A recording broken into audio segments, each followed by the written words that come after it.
So in 2008, I lost my dad to cancer. And exactly 10 weeks after he passed away, thank you, exactly 10 weeks after he passed away, I was diagnosed with cancer. I thought, well, okay, what do healthy people do? I don't know. Because I always thought that I was healthy, but we know now that healthy does not equal just, lack of symptoms.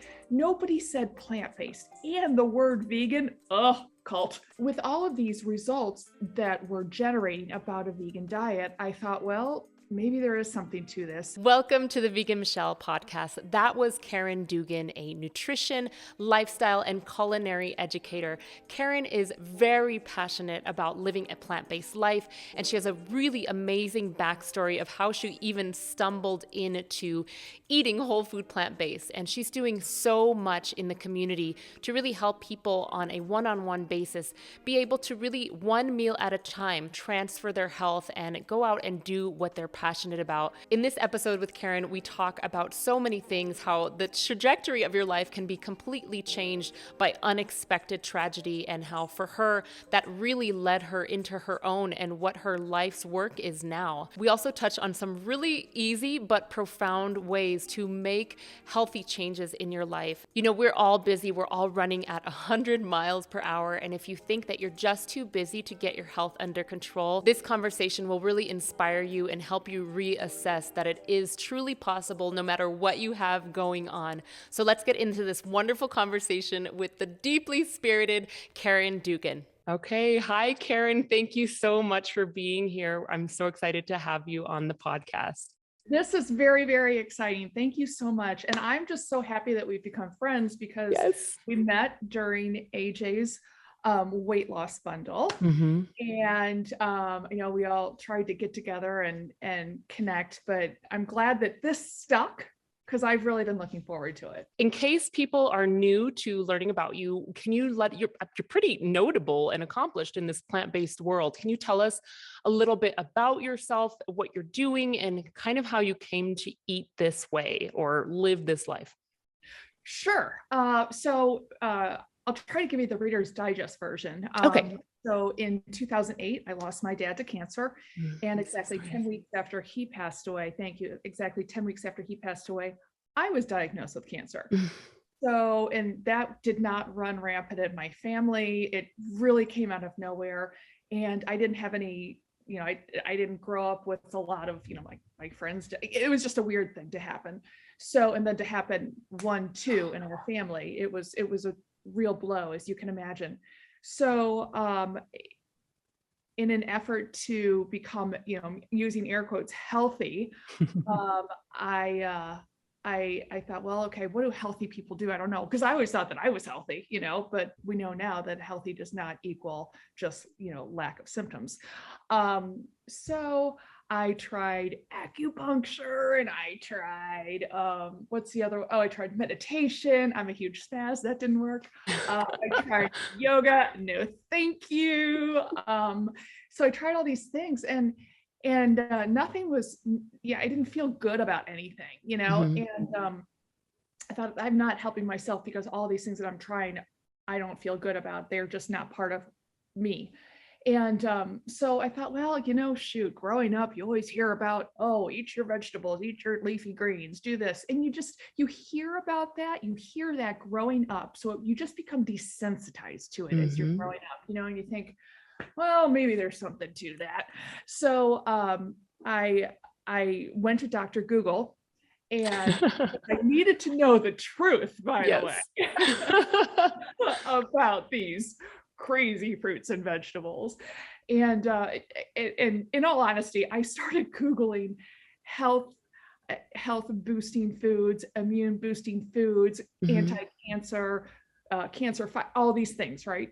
And as luck would have it, the results that kept coming up were, all these vegan papers. Now, back in 2008, especially here in St. Louis, we were in the middle of the country, nobody said plant-based, and the word vegan, cult. So that was really like, and I was part of that too. I was like, no way am I going to be a crazy vegan, and I don't mean that by any, I've come a long way. The world has come a long way. So with all of these results that were generating about a vegan diet, I thought, well, maybe there is something to this. And at the time, I was working as a marketing director at an anesthesiology practice. So Oh, wow. Western med all the way. Yeah. And I mean, like, I have the utmost respect for Western medicine. My goodness. I'm just saying that, like, I was in a place where perhaps integrated eating and looking at food for health wasn't just, on the norm. Yeah. So I made friends with a lot of the physicians, and I said, listen, can you teach me how to read medical studies? Because you have to be taught that. And, Oh, yeah. And so they're like, yeah. So when time allowed, they would teach me how to read these and like what these words meant and what to go to first. And, so then I really was able to read all of these medical studies about plant-based eating, about vegan. And I thought, well, shoot, all right. Nothing else worked. I wasn't like really tuning into all these other therapies that I was trying, the yoga and all that kind of stuff. Yeah. I thought, well, all right, just an effort to check off a box. I'll try a crazy vegan diet. I'll try anything at this point because, of course, yeah. Again, I lost my dad. I was just, couldn't get away from this kind of, this mourning and this sadness and this frustration and this. Michele, I was pissed. Yeah, of course. Yeah. So, I in one fell swoop, I took all of the animal products out of our kitchen and made my husband really happy. And any of the, of course, packaged items that had any kind of like whey or eggs or, any of that kind of stuff. And did it and went to the grocery store. And oh my gosh, let me just preface this. I was on a diet of, listen, I was the lean cuisine queen. Okay. I didn't have any time to eat. I didn't have any time to think about eating. Just like, let's have a little bit of like whatever I can put in the freezer, pop in the microwave and eat, And so I went to the grocery store and I was like, well, this is interesting. I don't know what to do. So I went to the produce section and I was reading mainly from Physicians Committee for Responsible Medicine. That was one of the places I was getting a lot of information. Eat the rainbow, eat the rainbow. Well, all right. So I'll go to the produce section. It's the prettiest place in the store anyway. And I'm, blue or purple things are going in my cart, red things, orange things, white things, great, and I say, because I was like, I don't even know what these things are. Like, I don't, what do I do with this? No, what exactly? There's no label on this. I don't know how long to put this thing in the microwave. And so I had all these fruits and vegetables and, then canned beans and bread that I call a hippie loaf because it was like 5 pounds. It was like a doorstop and a bunch of specks in it. Now that's the type of bread I buy, of course. Before it was the fluffy white stuff. And so I got home and put it all out in the kitchen. And I thought, well, damn. What do I do now? Yeah. Oh my God. Yes, yeah. And so also to add fuel to this like frustration, this fire frustration, my husband and I were doing a gut rehab on a house that we were doing ourselves. We both had very intense corporate jobs. And then I just lost my dad and I was healing from surgery because I had a tumor cut out of my arm. So, and we didn't have a kitchen because we had gutted it. So it's interesting to me that when people come to me and they're like, I don't know about this. I don't know if I have time for this in my life. I don't know if I have the right kitchen supplies. I don't know. And I'm like, okay. Yeah, I got you. Any excuse. Yeah. And a pass. Yeah. So, I just was assembling food. I wasn't even cooking it. I mean, I cook it with, but I was assembling food at night and, we would come home from our jobs and put on our gross clothes and start, tearing down walls. And so then we would eat dinner at 10 o'clock at night, watching the news, go to bed at 11 o'clock, and then do the whole thing over again every day. And so my husband's name is Tim, and I was giving him this food, this makeshift, whatever. And he looks up at me and he has plaster dust all over him. And tensions were so high, not bad high, but just like there was a lot going on, Yeah. And and I'm handing him this food. And he looks at me with these like big puppy dog eyes. And I'm like, what? Just what? And he goes, Caryn, I love you. And what you're doing here, I think is probably right. Like, duh, it seems it would be the right thing to do.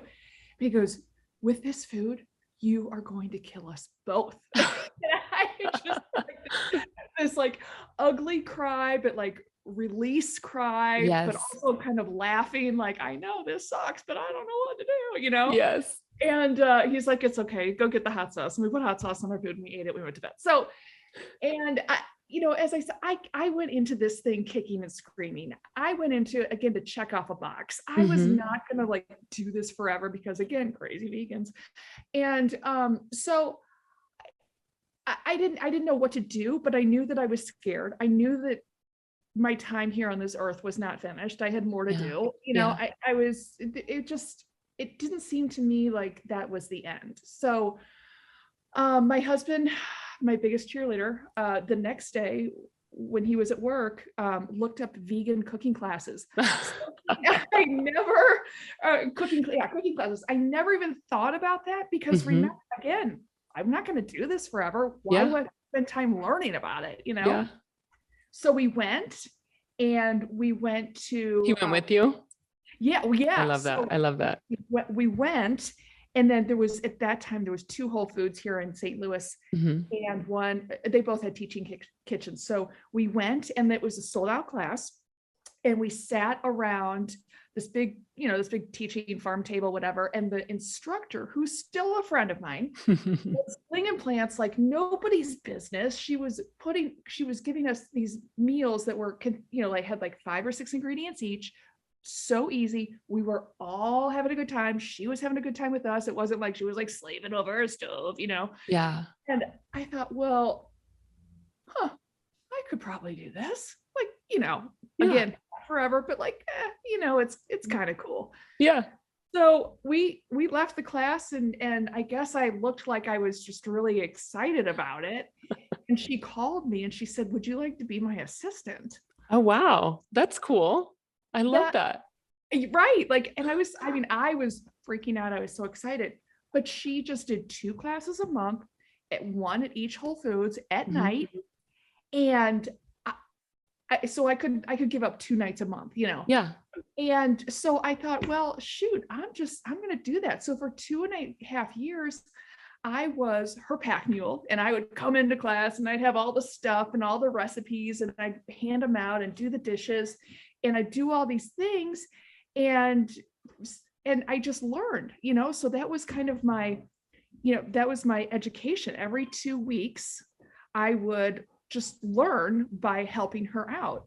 And then after 2.5 years, she moved to a different state. Her husband was transferred and Whole Foods said, I was leaving. I said, thank you. This was been great. And they said, where are you going? I said, unless you have somebody else I can assist, I guess I'm leaving, like, and they said, no. We think that there's, we want you. Yeah. Well, but I had become comfortable in the classes and people knew me, just her assistant. And they said, no, we're getting emails and notes about your classes. And we really think that this whole vegan thing is the next like big thing. Wow. Really. And I know. This was in 2011. And so from there, and there's some fun details in there. I won't take up too much more time because I said Reader's Digest. But from there, I started teaching, and the cancer support community here in town called me up after I got back from my Physicians Committee for Responsible Training, and said, I understand. She said, I understand the rigorous training you just had up there in DC, and I want you to come and teach the people at the cancer support community. Awesome. What they should probably be eating. And that was my first full circle moment because the cancer patient is now teaching the cancer patients. So I have a question. I mean, this is a beautiful story. And I just love how like taking one step at a time just kind of really blossomed for you and kind of changed the trajectory of your life, and taking this really awful, heart-wrenching stage of your life and that kind of one thing after another fell into place. Obviously, it's never pretty. It's messy, but I think it's absolutely amazing. So my question is, within that time of just kind of getting onto a different course, what changes in your health were you seeing? You know what? I've been asked that, and none. None. Michele, none. Everyone's like, oh, I was sleeping better. My skin got clearer. My cholesterol and like all these things, right? That I see all the time with people.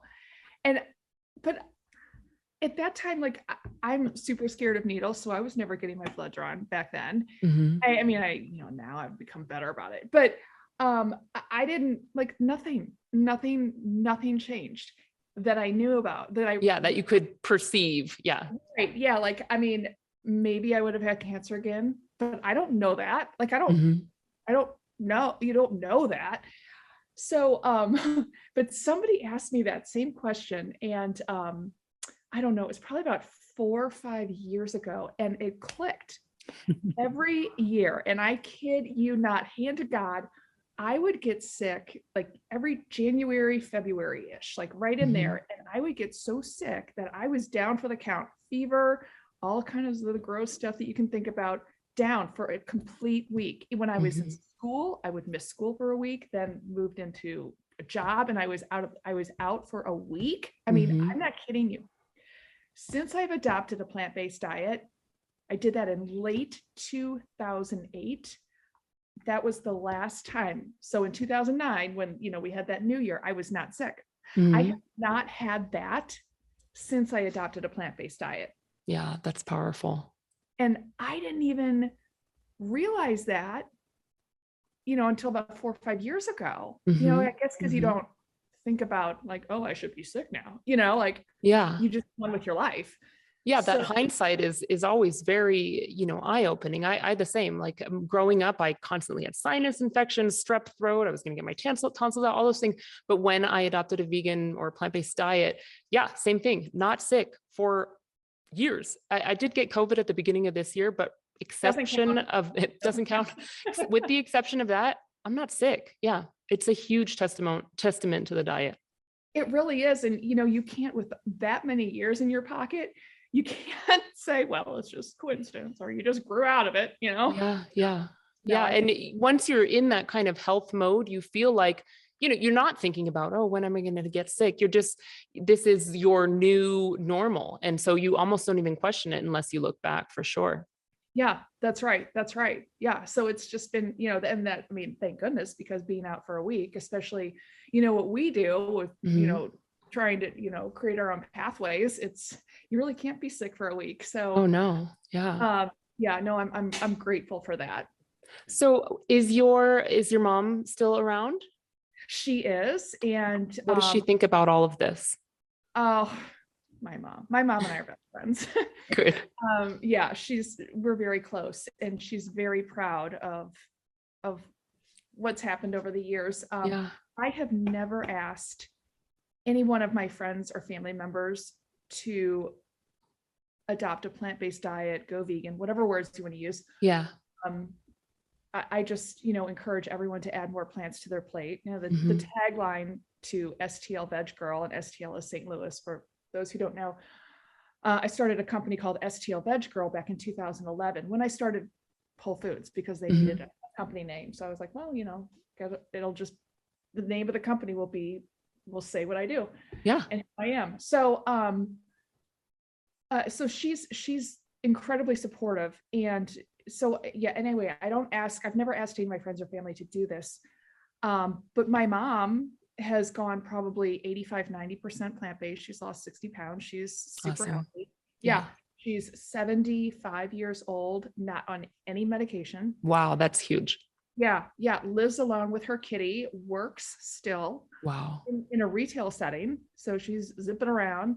And she's just, she's great. She's great. And pardon me. And I think a lot of my friends have, probably been beaten down by my career for so many years. They're like, okay, more plants. And that's, I think been helpful.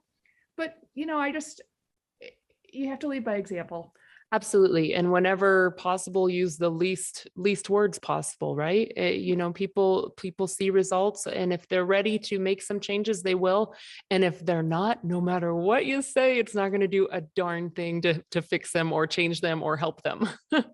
Yeah, and that's the truth. I mean, just it's human psyche, Mhm. don't look out the door. What door? Where's the door? Tell me the Yeah, door. Like exactly. you tell people that they have to eat more plants and, like, or they have to eat a vegan diet or Mhm. whatever, they're going to go running the other way. Yeah, totally. You, Totally. you just have to, stay consistent and persistent in the message that will, where they are looking at themselves. Mhm.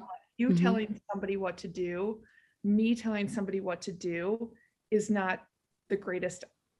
That is the most resistant to the road of success. If you can hold a mirror up to people and say, okay, let's talk about what you're doing. Here's some Mhm. science. How can we help you? How can we fit this into your life? Yeah, and I think it doesn't need to be all or nothing. All or nothing. People can transition if they're interested at a pace that's going to work for them. Because if you obviously were in a situation where it was, okay, we're doing this, we're cutting it off, and we're going. And some people are in that situation, and that's just personality type also, I think. But if someone's kind of 1 foot in, 1 foot out, you start little steps at a time, which kind of leads me into my next question. What are the kind of recipes that you enjoy sharing with people who are new to eating plant-based? And what kind of helps, have you seen in your experience, what helps people be like, oh, okay, this is not disgusting, it's not gross, like this actually tastes good? What are those kind of recipes that you kind of gravitate towards? Well, I'll tell you, I'm a child of, so I'm 47. So I'm a child of the late 70s, early 80s.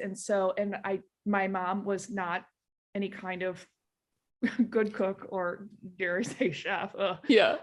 I mean, so it was Campbell's soup and Velveeta Mhm. cheese, grilled cheese. And one of my favorite memories is Sunday afternoons watching football. I still don't even understand football, but it was just hanging out with my dad, watching our black and white TV in the kitchen and eating either fried bologna sandwiches or fried spam sandwiches. Okay, so Mhm. I don't Mhm. have this like really gourmet palate. Okay, so it has to be real food. Mhm. Um, and so one way I try to help people is by sitting down with them and saying, okay, let's talk about the food you like. Mm. Okay? Grab Mhm. your favorite cookbook, grab your favorite 5 or 6 recipes. Let's turn those into the plant-based version. Okay, Yeah. so let's do that. Another way that that helps people is by using the least amount of ingredients. Yes. So we have a YouTube channel, and it's the Center for Plant-Based Living's YouTube channel, and one of the playlists on it is the plant-based quick cooking show. And quick because they're not long, and number 2 because there's only 7 ingredients or less used. That's great. Yeah, so that's been very helpful for people and helpful for me to get into that cadence with people and really make sure that the amount of ingredients are low. Hmm. No, I think that's wonderful, because I think it can feel overwhelming, especially when, if you're new to this and you've gone somewhere like Whole Foods or something and you're like, well, crap, there's all these things that I have never heard of. What the heck is arrowroot powder, nutritional yeast, miso paste? Like, I never used these. So what are some ingredients that I actually have in my kitchen that I can make something plant-based and that's going to be healthy for me? That's approachable and attainable. Otherwise, people want to give up, right? It's like, okay, there's Oh, 50 steps to this recipe. You got to soak nuts for 24 hours. Like, it doesn't always have to be so complicated. And I think that is what people are realizing. And like on my YouTube channel, I talk about whole food plant-based cuisine that doesn't suck, because a lot of I this that.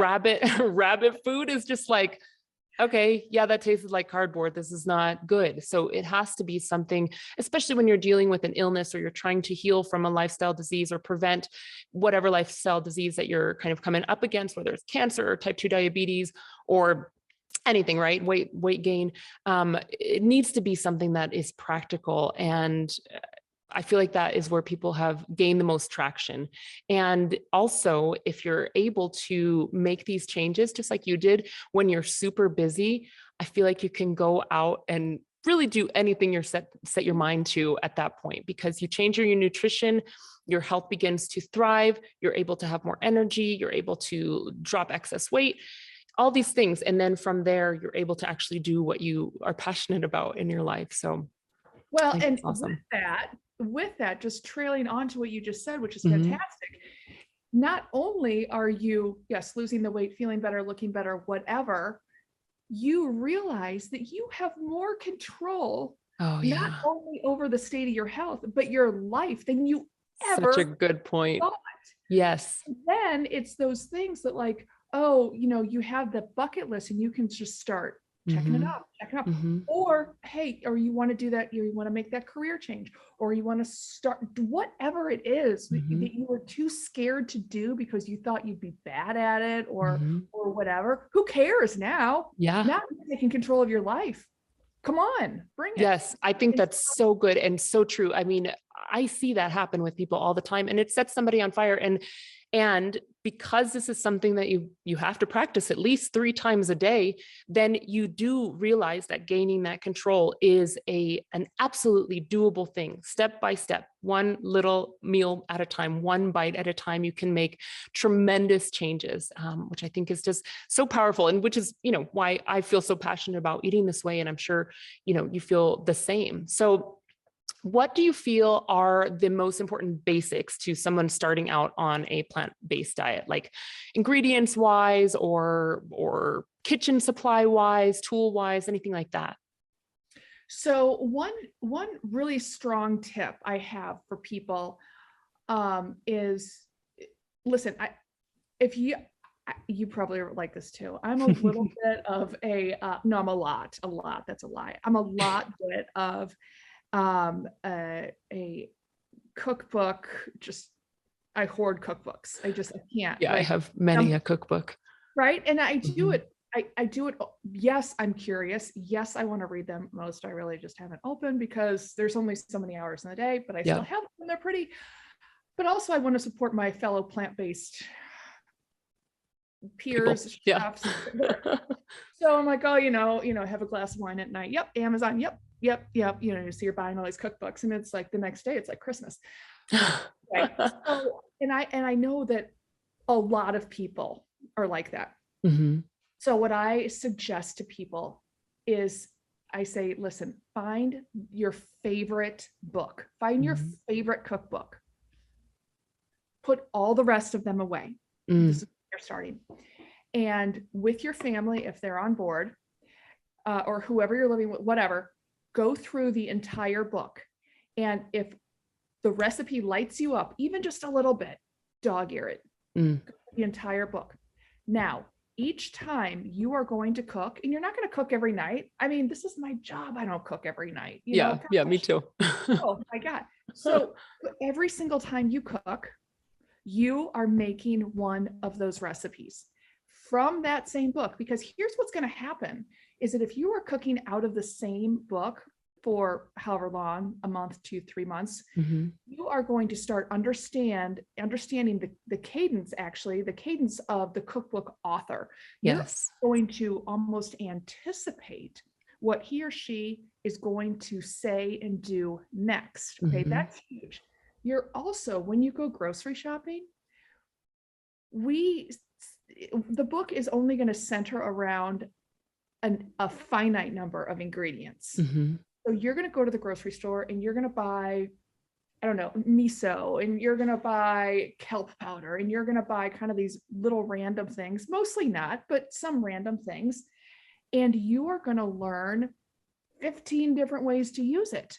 So you're not buying everything in the grocery store and using it once, and then looking through your cabinets or your refrigerator in a month or so and using every 4-letter word in the book because you're frustrated with this way of eating Mhm.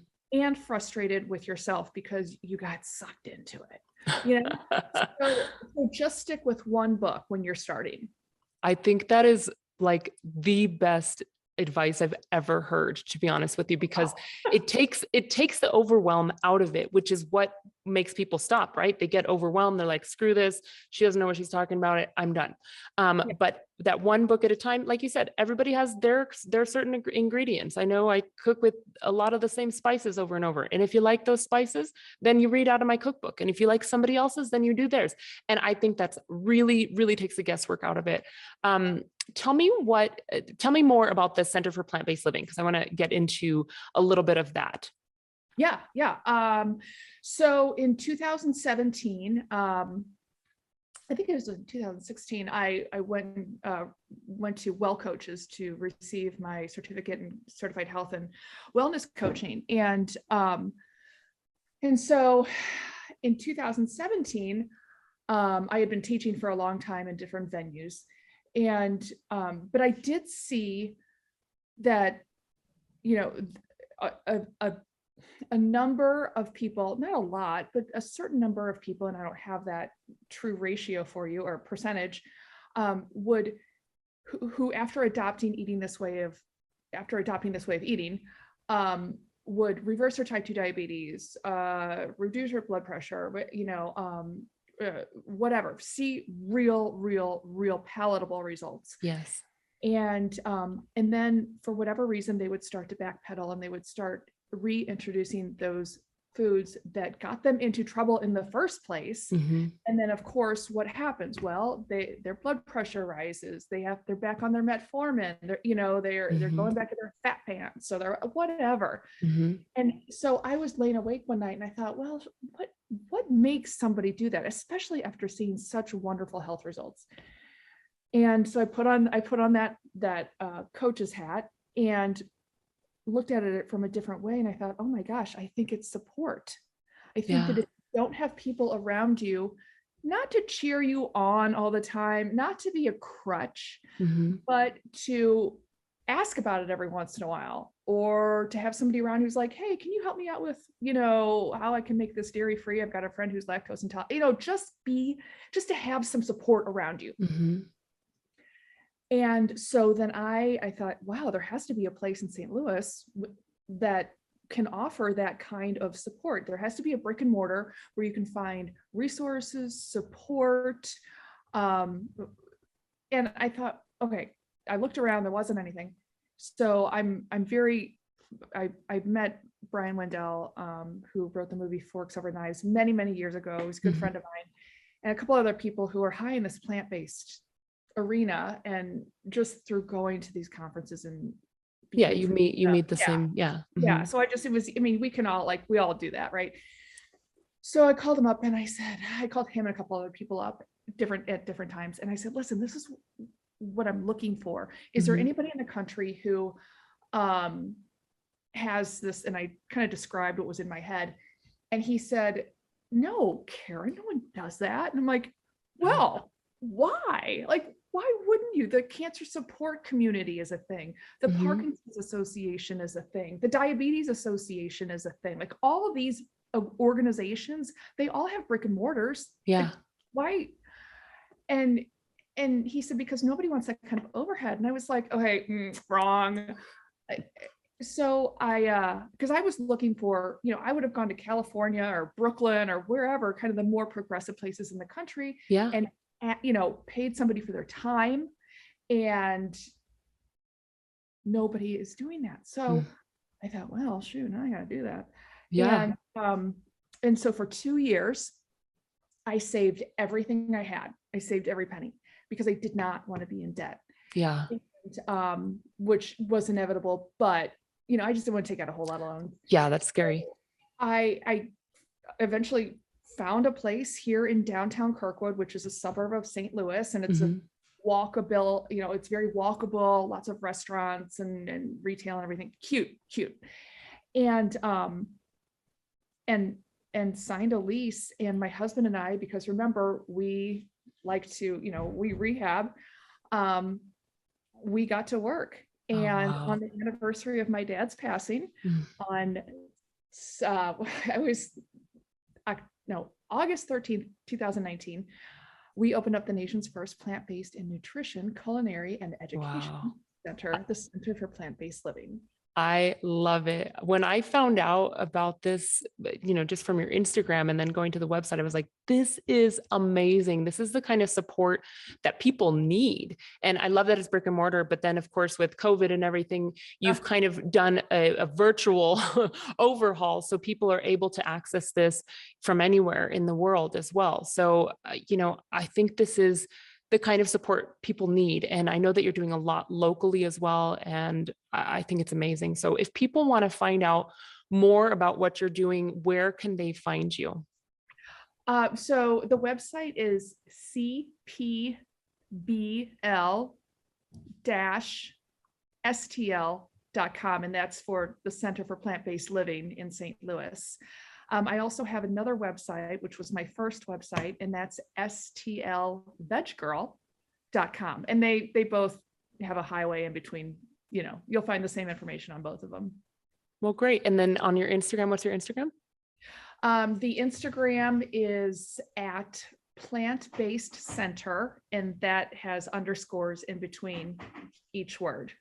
Okay, cool. And I'll put all of your stuff in the show notes, or if you're watching this on YouTube, I'll put it in the description as well.